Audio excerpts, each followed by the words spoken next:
This is an extremely versatile fly pattern that can be fished anywhere from the saltwater to freshwater. To tie it, we'll start off with some chartreuse thread, snip our excess free, and continue wrapping towards the bend of our hook, laying down the thread base for our following steps. Once we reach the bend of our hook, we'll create a small buildup of thread that'll help us with our next steps. We'll then grab some calf tail, here in a green chartreuse, measuring it to be about half a hook shank in length.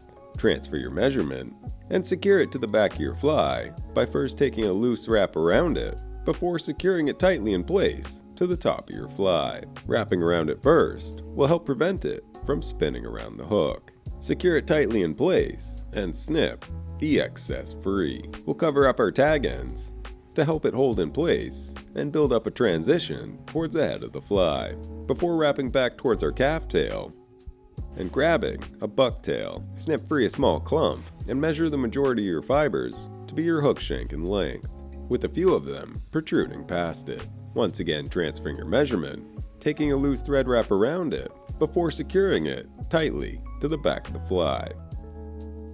Once again snipping our excess free and securing the tag ends. With this complete, we'll wrap back towards the back of our fly and grab some crystal flash.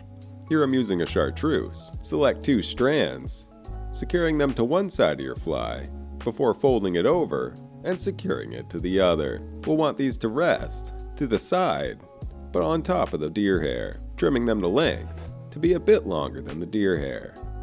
With this complete, we'll grab some foam. Here I'm using a loco foam in the color insect green. Snip a small section free and trim up the back of it to have a triangle shape.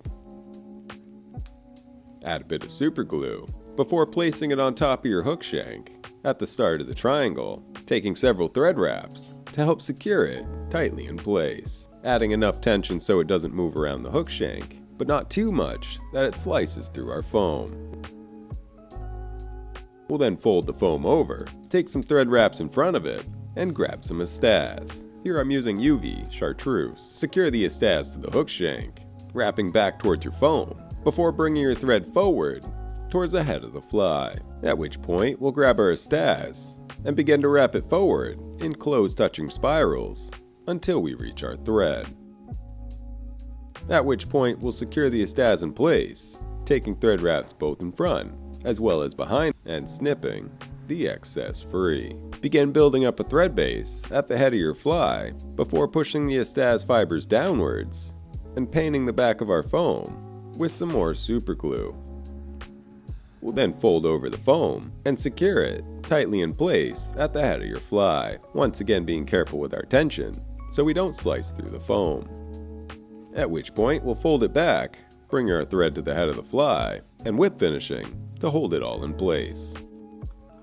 Snip your thread free and trim up the head of your foam to length. You can keep this short or as long as you'd like. And this is a variation of the Gurrgler. And as always, if you want to win this one, comment #flies in the comments below. Thank you for watching, subscribe for more, and I will see you in the next one.